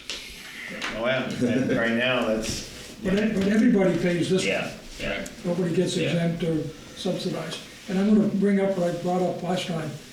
I would firmly be against using these funds for anything except capital improvements. Yeah, No yeah, me operating. too, I would definitely, because if you're using it for operating funds, you better shut your operation down, because you're not solvent. You know, and we need to keep in Yeah. perspective, Yeah, this is a one-time opportunity Yeah. for us to gather Yeah. some substantial monies. Let's use it wisely. okay, when we use the word capital, are we talking repairs as well to facilities, unexpected It repairs? could be, or that thing you put together at the last meeting that showed Right. our assessment. Maybe that's where some of the money goes. As long as we don't use it for salaries and Correct, our normal operating budget. keep it the hell out of I it. would never do that. yeah, because you're gonna have some repairs that could be up in $100,000, have to use that money for. And then, you know, as the account build it up, and if you wanted to do a new facility or something like that, then you could start considering using a portion of that money, so you reduce the effect on the Yeah, one of the taxpayers. municipalities in Vermont, they just put up an $18 million facility. They got a bond issue, and they're using the local option tax to make the payments, the same as the city did. For the pool, right? Yeah, Pay for the- so, I mean, that just makes good fiscal sense. But, the money we looked at before, Christina, wasn't, what, a couple $100,000 for the town and the village together? So that spreadsheet I did before was for 21 and 22. I did update it the other day for 23. August, September, October, and November were preliminary numbers on the state's website. December's is not on there. I think it was like $39,000 a year, or $39 million a year In sales? in sales tax. So you take 1% of that, but keep in mind the state keeps 0.3 of it. course. So you get 0.7. And when I called and talked to the tax department last year when I did all of that, she said that I can't remember, I'm sorry, but she said there is a way that they divide it by town and village by population. And it would be on all home, so Amazon, everything you order to your home, your businesses. But the question is gonna need to be like, the village wants to know if it's village businesses, like Swanton Lumber, Ace. How is that divided? But everything in the village is part of the town as well, so. Exactly, so And those are some those are good definitive questions. questions we Yes, need to so- hear from them. Yeah. And see it in writing, and in Yeah. writing that it's done How by it's population. how it's divided up. Right. Yeah, and the other thing. So I didn't send that spreadsheet to everybody because it wasn't done with December No, yet. but we're still looking under 300,000. Yeah. Yeah. Now, is there any other towns and village situations where they have done this? That's something we can find out. Yeah. But when I talked to the lady at the tax department, she knew exactly what I was talking about, so Yeah. I'm gonna guess yes. Yes. But I can ask her a town and a village that they did, and we can contact them. Well, I mean, don't we have in St. Albans a city in the? No, that's Town. completely different. They're completely separate. They're completely, the way they even charge the tax. Yeah. it's I think so, collected. because one of them just picked it up. One didn't have it before and one did, right? They both have it now. But one was a few years behind. So when you go to the state, Town had it Okay. first. yeah, when you go to Because the of Walmart. state website and go to tax department and go down through, it tells you what towns, states, or cities, villages, towns that have it in what year. Yeah. And the city, I wanna say they're a good 10 years apart, the Okay. city and the town. Could be, but they're separate and Yeah, they're not like the completely town, separate not like entities like Swanton, this, right, where you right. share resources. Right. Okay, So I did some work on it, but I'll do more. all right, thank you. Thank you. Move forward. Anything And else once on I this? do see December, I can send it to you on their website.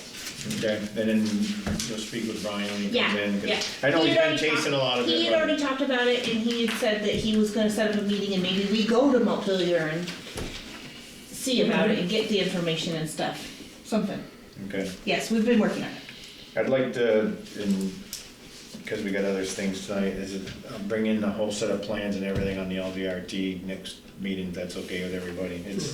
We're not to the point of going out for contract, so we can Table till next week. push that. You're not ready to go to contract yet? the design is what they call a final design, but now the state gets several weeks to review it and everything, and then it's gotta go back to the contractor, so we're talking June, July is when it would actually go out on the street. It'd be tough to get it done this year then. If they open bids in August, it shouldn't take a long time, but it's very tough with a federal contract. They're telling me they want an inspector on site every day a contractor's in. And we're building a parking lot, you know, but that's the money. Okay, Steve? Go to hell fast, so it's probably not a bad idea. Steve, Library Trust Sure. update? Unfortunately, I was not able to make the meeting, but it's just as well because I had nothing in advance, which is a whole other issue to talk about. You recall a while ago, we had some questions, and Earl brought it up often. Could we look to the library to help us with some of the funds, to make these repairs, of which we still don't know what it's gonna be. But the bottom line is, I finally got copies of the reports. I got a copy of just one of the trust documents. It's for the smaller one. And the answer was for the Webster, oh, we don't know where it is. Well, okay, and I want to talk to you about that. But the driving issue here is that Brian brought up a statute. We had no claim to that money. That statute is very, very clear. It's all under the auspices of the trustees of the library. That's the bottom line. But they had said that if they could use that money for that, they'd be willing to commit some of that money for that. I think they would consider it, but the whole issue, let me just talk a little bit about this report. This report's good. I know the company, I know the players, I know the directors. They're in good hands. Okay, I didn't want to get into what their management objectives were and the asset mix or anything like that, because it's out of our hands. They've got, it's kind of a catch-22, because if we ask them to take some money from the trust and give it to the town to help with the repairs, that takes away from the income that they generate every year to operate the library. So they give us the money, they lose the income, we have to ask the taxpayers for more money to meet their operating expenses. And the bottom line is that they really do a good job at the library. Every time I have some interaction with them, I'm just more impressed. A lot of stuff is on social media that I don't follow, but I think we just, if they want to make some contribution, that's up to them. But we take it in this pocket and we put it in that one, and then we got to fill that pocket up again. I think we need to make a couple of recommendations to the library. One of them, and I'm not sure about the trustees, but I would like to recommend that they really make sure that they have trustees that have some financial acumen on that board. I think examples, and I think they try real hard to do the best job they can. Secondly, the response we had from Becky was, for all we know, Charles Webster, oh no, that's not her relative. She said I think somewhere she said, if you want this information on the Webster Trust, you can go get it. Well, that's not our responsibility. And I think that they are, I really think they have to do whatever they have to do to get that trust information. The stuff that I read, it's pretty standard, it's old as hell, but it's there. Nothing you're gonna do to change it. So my recommendation would be that we don't do anything with this, other than I'll give all this stuff to Brian. Write him a letter, say, get that Webster Trust information. It's gotta be somewhere. I don't think that's our responsibility, because it's not an asset of ours, unless you wanna allocate some money to do that, but that's their responsibility. And as a taxpayer, I would think that they would get this done. It's a little lax in my view. It's kind of lackadaisical, oh, we don't have it. Well, okay. But I don't see us going after any money from them for these repairs. Yeah. I wouldn't recommend it. So those trusses aren't large enough that if we took 150,000, it would reduce their income that much? Well, it would be whatever your return is. They have capital gains, they have dividends. Yeah. And one of the trusts has a balance of, this is, the Klein is 231,000 record value. Yeah. But the other one is 511. So that, we're talking some big bucks here. But if we take the money, then they lose the dividends and the cash flow that would come. Part of their operating Right. budget. Exactly. So I'll give this to you, Christina, and you can give it to Brian. What's the one that you want, the letter? Oh, that would be on the Webster. Webster? Okay. Yeah. Well, let me see. Yeah, we have the Vera Klein trust documents. Actually, it's pretty interesting to read it. It really is. But we don't have it on the Webster Trust. Can you take that, Christina, as a discussion with Brian for a letter? If you want to see these reports, I'll pass them down to you before Christina gets them, but. And there's a lot of questions that I would hope that the trustees are asking when it comes to that. Thank you, Steve. So you want a letter drafted to the library trustees that you want, the select board wants the report of the Webster Trust? We want The them- copy of the Webster Yeah. Trust, We the need original to- document that established it, right? That's what you're looking So for? they got it, it's somewhere it's in probate. It could be 100 years ago, but it's gotta be documented somewhere. It's really up to them to go get it. Who do you want the letter to be from? Who do you want to sign it? Select board? But it hasn't affected their ability to draw the earnings off of that to operate the library, even though they don't know where it is. No, it hasn't affected it, no. So somebody must be managing for it. That's what this group is Yeah. doing. They're managing Yeah. the funds, and when they keep referencing, well, it can only be used for certain things, well, where the hell did they get that? Right. And it might be hearsay, or it might be something that's passed on over the years. The other thing we might want to do is, and have Brian give Neil Spear a call, because Neil's dad was the chairman of the trustee for a million years, and his dad, Art Spear. And maybe in some of the files, a copy of that might be there. I'm sure Art had it at one time. He was pretty fastidious when it came to that. Would that be anything that's recorded?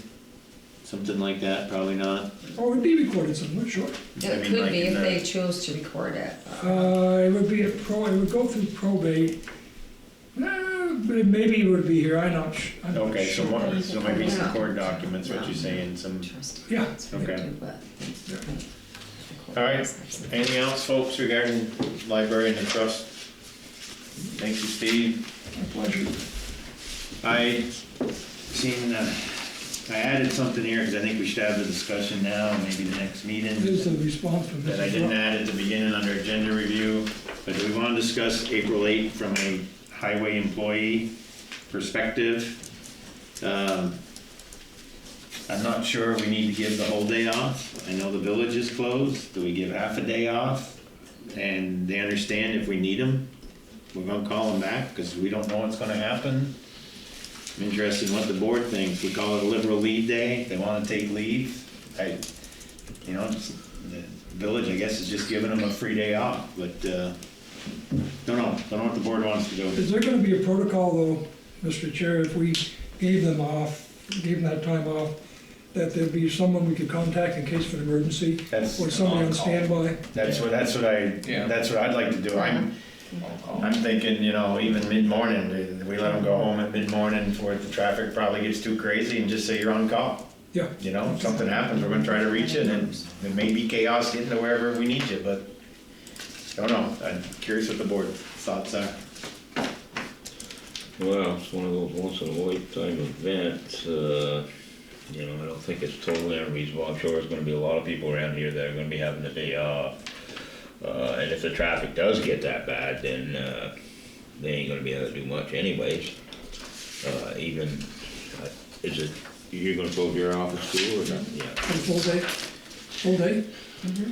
I remember the Grateful Dead. The village is. The only way, I don't remember the Grateful Dead, the only way I could go anywhere is I rode my bike, we rode our bikes. that's right. That's because we couldn't take a vehicle. Yeah. The village was originally closing at noon, but they have changed it being closed. Are you gonna advertise that, Kathy, that we're gonna be closed that day? Oh, certainly, Yeah, be on Yeah. the website or something? yeah. I don't have a problem with that, of just giving them a day off, because it's a once in a lifetime event, and, these people work pretty hard most of the time, and actually, especially the highway department, when you talk about how much money they save taxpayers, they've earned more than one free day off. Day off or on call? Well, if you want them on call, yeah. Well, I just want that Yeah. clarification, if something Right, happens, if that there we was, need right, okay. emergency, Yeah, if there just so was- they understand it. Yeah, because they're always on call. Really, that's the way I look at it. In a way they are, but it could be party time if they Yeah. think it's just a day off, so bottom line, if everyone's good with that, Yeah. then I'll let Kevin know that they'd be on call. Okay. Newtown business, letter of support, SAP run of the annual Maple Festival. New requirement by the state. I'll make the motion, we've done it about 10 times. I'll second it. Motion's been made and seconded. Any further discussion? Hearing none, all those in favor state aye. Aye. I didn't think, Tell me I want to talk 5 minutes. all right, amendment to personnel policy relative to Beamer is pretty straightforward. I'll second. Motion been made and seconded for the amendment regarding the Beamer's policy. Who made them? I didn't hear the first. Steve made the motion, Cody seconded. Any discussion?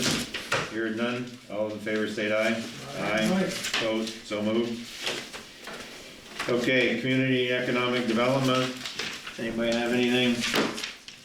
Not for them to sign. Any other necessary business, liquor control board? Oh gee, almost I forgot. move that we recess the select board meeting to enter into the liquor control board meeting. Second. Motion been made and second. Any discussion? Hearing none, all those in favor? Aye. Aye. Can we go back to the economic development just for a minute? Yep. I should. Well, Well, we'll let you go over after we get out of the liquor control. Oh, I'm sorry, Yeah. I'm not paying attention, you know. there you go. Okay, 3 of them? Okay, we have 3, the Veterans of Foreign War, Charles Chicago Post 778, Campbell's Bay and Martin Foods of South Burlington, which is Hannaford's. They're just renewing their second class and they have no violations, I'll move except it. for, there is a tobacco license as well. Okay, well, do you wanna do the liquor ones or the beer or whatever I first? just, that's all of them. Oh, that's all, That's what we have. everything, okay. They're all, Who's the tobacco? Okay, then, yeah, Campbell's Bay. it's going to be, fun. Is it Campbell's Bay? It's going to be, Probably Martin Food. it's the Hannaford's and Campbell's Bay. Okay. all right, then I move we approve the licenses for those that are stated. Motion's been made by Earl, seconded by Cody to approve the liquor control licenses before us. There's 3 of them. Any discussion?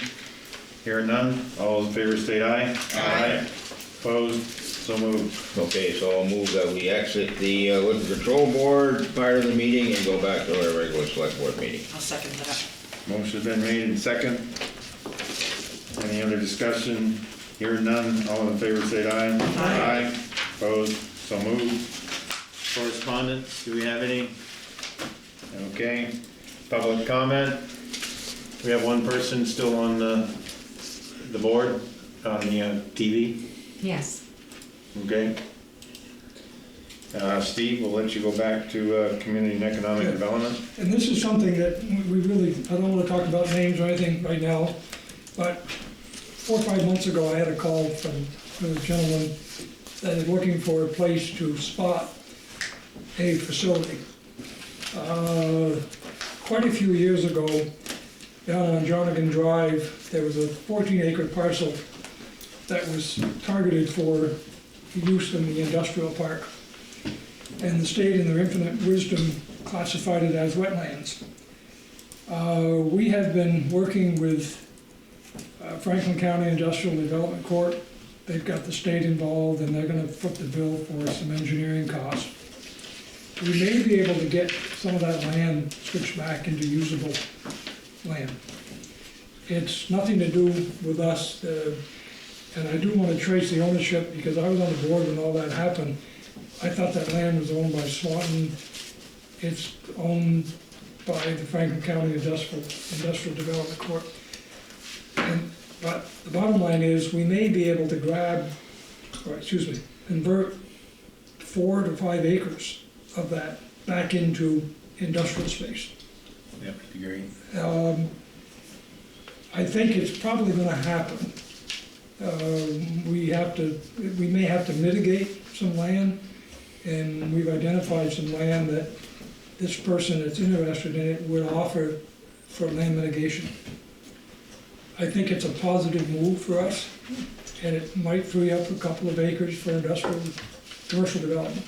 So, Brian is very aware of it, he's been right in the thick of it, and we'll have more, but it's a very positive thing, nothing to do with us, but maybe in the background it will help. Certainly something Yep. keep on mentioning as it goes along, because that'd be great for further Absolutely, development. yeah. And it took a very positive spin about 6 weeks ago. Nice. I'm on the outside looking in, pretty much, but it's fine. Yeah, no, that's good, good information to share. So, All right, no public comment. Nicole? Upcoming events, Wednesday, March 27th, 2024, Planning Commission, 6:30 PM here at the town office. Thursday, March 28th, 2024, the DRB will meet at 6 PM here in the town office. Friday, March 29th, 2024, Good Friday, office and operations will be closed. Tuesday, April 2nd, 2024 will be our next regular scheduled select board meeting, 6 PM, town offices and by Zoom. And then Monday, April 8th, 2024 is the Great Eclipse, office and operations will be closed that day. Guess Brian already made that decision. Okay. Executive session for legal, real estate, and personnel. I move that we find that we enter executive session for the select board to receive confidential legal, real estate, and personnel information for which the premature disclosure of it to the general public would clearly place the select board and others at a substantial disadvantage. Okay, it says motion's been made in second, roll call vote. Steve? Oh, yes. Joel's yes? Yes. Carl? Yeah. Yes. It says roll call vote on this sample here, so that's what I'm going. Oh, okay. I need a second motion. I move that based on our just made findings, the premature disclosure would place the select board and others at a substantial disadvantage. We now enter executive session. Second. Motion been made in second, roll call vote. Yep. Yes. Yep, okay, we're now in executive session.